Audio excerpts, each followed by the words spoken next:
Welcome back to No Filter, Just Life with Nisi. I'm your host, Nisi. And welcome back. This is episode 2. And I am going to talk about my family and the way I grew up and what's molded or put me at the foundation of who I am and what I've become today. So if you've watched episode 1, then you already know I come from a big family. But if you have not, I encourage you to go watch episode 1 real quick. It's great. If you ask me, but if you ask someone else, they might have some different opinion, which is fine because we can all have our own opinions. But I am one of 9. I am number 6. In my family, we have 3 boys and 6 girls.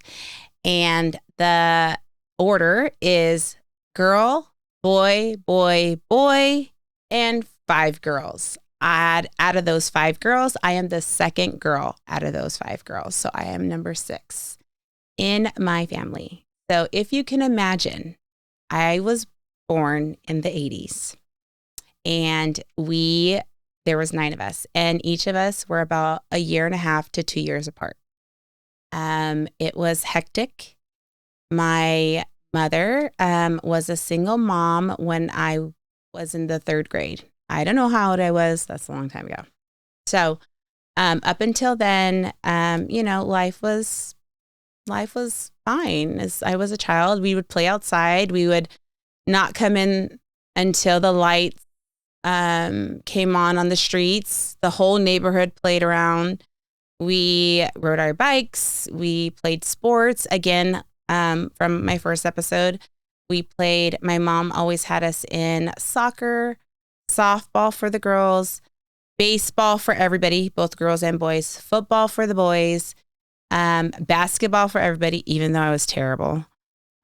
She still made me go. I didn't want to go. And so we played sports year round. And one thing that I think about now is, how did she do it? Sports are so expensive. So when I would ask my mom, like recently, I asked her, I said, Mom, how did you do it? She was like, I just did it. Oh, okay. But that is so true. We just do it. We just get it done. So growing up in a big family, we lived in a 4-bedroom, 2-bathroom house. And there were a lot of kids in each room. There was the boys' room that had 3 boys. And then there was 2 rooms with the girls' room. And when I remember, as far back as I can remember, I was in like the younger room, which had a bunk bed and like a trundle and a day bed. And then in another room, there was a couple other girls. I can't remember. I can visualize the house, but can't really remember. It was a lot of fun. We got into a lot of trouble. There was a lot of hide and seek. And one thing that I remember about this house was it was a long hallway. And back in those days, it was like, Nightmare on Elm Street, like Halloween, all the spooky, scary things. So at night, that hallway was long and dark. And we would always have to shut off the light. So the person that had to shut off the light would shut off the light, and then we'd run really fast because we didn't want anything to get us. It's just like so funny. Thinking back, it's funny, but nobody wanted to be the designated light shutter offer. Okay. So going back to the big family, we didn't have a lot of money. However, we were playing sports and we did go to Disneyland at least once a year. How did that happen? I have no idea. I don't ask questions. I was a kid and we had fun. My mom was very traditional. The girls in the house would do the cooking and the cleaning and the laundry. And our brothers would be able to go outside and do yard work. That is something that I definitely changed in my household. I think it should be 50-50, but that's just me. I think we should all help each other, but the way we were brought up is that like on the weekends, and when we had time or on Sundays, usually we would do laundry. And I don't know if you can imagine, when I was in the third grade, like I said, that's like when I really like remember, um, some of the kids were out of the house. I think two of them were already out of the house, but I remember seeing 9 piles of clothes on the ground to do laundry. Because my mom, we had towels, we had dark towels, we had white towels, two separate piles. We had dark and we had white clothes, two separate piles. We had jeans in one pile. We had sweatshirts in another pile. My mom was very specific in our laundry. And then we had, of course, one washer and a dryer. And so all day we were doing laundry, folding. I to this day still hate laundry and still hate folding. But I learned how to do that. Cooking in bulk, cooking for nine people, was, we had a lot of spaghetti. We had a lot of rice. We had a lot of chicken. We grew up. We were in the government line. I mean, what could you do back? My mom had that many kids. She needed help. I remember tuna fish, which I do not like fish. FYI, anybody that knows me, I don't like fish. But when I grew up, it was either fish or you pass away.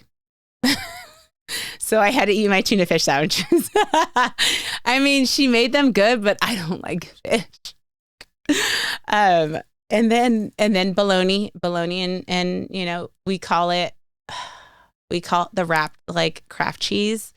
Bologna sandwiches was like our main go-to lunches. Like that's what it was. It was peanut butter and jelly. It was bologna and cheese, or it was tuna fish. And for dinner, it was spaghetti. She made meatloaf. She would make rice with ground beef and some gravy. Anything that she could stretch to feed that many children, she did.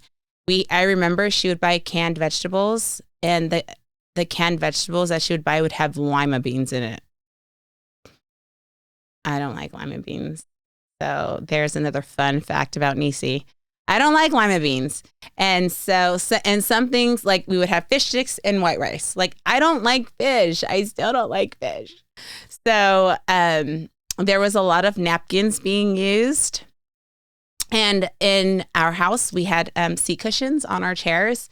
We had a giant wooden table, and it was like for like 12 or 9, and all of us couldn't fit. There were still people on the corners, and my brother would sit next to me on the corner, and I would have to like hide my food because he would try to like take my food. It was like, I'm survival of the fittest. You have no idea. You guys have no idea. But to this day, like he's still like, I'm just like, he would always like take my food and be a bully, but that's okay because I love my brother. So when we didn't want to eat something, we would put it in our mouth. This is going to be gross. So if you want to speed past this, go ahead. We would take our napkin and wipe our face and then put it under our seat cushion. So everybody knew when it was your time to clean the table off, check under those seat cushions because you might find something under there. We all knew that. It was a rule. Or we drink Kool-Aid. So with two cups of sugar. My brothers would make it more in Cavity City. Another thing was, like, if we didn't like it and we didn't have any napkins, we would sacrifice our Kool-Aid and we would just spit it back in our drink. Told you to scroll past. Told you, I warned you guys. So that's just a little bit of the survival of the fittest in my family. But living with a big family, there was always someone. You always had someone to play with. We all went to school together. We all went to elementary school together, middle school together, high school together. We all graduated from the same high school. We all graduated from Chula Vista High. And I think my sister, that was the first one, I think she graduated in 88, I think. And the last one to graduate was the baby of the family. And I think she graduated in 2008 or 9. She'll correct me on this, I'm sure, if she watches it. But 9 kids graduating from Chula Vista High School. They all knew us there, and even with elementary school, we went to Paradise Hills Elementary, and we all went to school together there as well. We walked there, we walked home. Some of the not so fun parts of being part of a huge family was no privacy. We had no privacy. And another part was, because of the situation, when it was our birthdays, we would be told, like, you can't have a party. Not that you can't have a party, is like, why do you need a party? Because you have your siblings. So I think as our siblings, even now, we're very close because that's what we were told. Like, you don't need to have friends over or friends because you have your siblings. And that's how we grew up. And looking back, like, that's just, there was a lot of us. How are you going to invite more people? So again, that was the rules. But we always had cake, and there was always a big celebration because there was so many of us. But we never had privacy. There was always someone around. You had to learn how to be tough, because in my house, like with my family, with having that many kids, they will eat you alive. It was like, imagine being in the tundra and being a lion, and like being the lone lion, and like without a pack, right? So you had to have your backup because they would eat you alive. And I know it sounds dramatic, but I'm just trying to give you a visual of what it was to grow up in a big family. But the things I learned is that family is important. We show up for each other, and we still do. I learned that having friends are okay. I learned how to cook, clean, and my mom had a green thumb. She loved to garden. I learned how to garden, but I still kill my plants. I know that my mom did the best she could with what she knew, or what she knew how, like what she knew then, how she was brought up. I learned a lot from that. I had my tias that would come around, and so her sisters were around, and we had lots of family coming in and out of our house, and it was a house of joy. And that was always Auntie Bev, and Auntie Bev doesn't play. Okay, so just FYI, Auntie Bev, which Bev is my mother, Auntie Bev doesn't play. Okay, so anybody would tell you Auntie Bev doesn't play. But again, there was love in that house, and we have so many memories. One key memory, which is, okay, I'm going to give you 2 key memories, which are very dangerous. Okay, I don't do this at home. So we had this, like, it was like a car, and it was a plastic car, and it had 2 little shift things, but someone would have to push you. And we had a steep hill in our backyard. And my brothers thought it would be great to put one of us in that car and push us down that hill. And see, like, one was a wagon and one was that car, and see who got down the fastest. Okay, so that, not a good idea, but that's a memory that I have. Like, did my brothers, like, want to see us die? Maybe. Were they rude? Possibly. Did they laugh? Absolutely. Another one was, you guys know the icicle plants? So we would break off, we had a bunch of those in our backyard, and we would break it off, and we wrote our name on the stucco of our backyard, of our house. And my mom couldn't get it off. Like, when she came home, it wouldn't come off. You guys, we were never so scared in our lives. Like, we were trying to scrub it off. That stuff doesn't come off. I don't know. It was stuck there. And our names, we wrote our names. So she knew good and well who did it. Again, another core memory.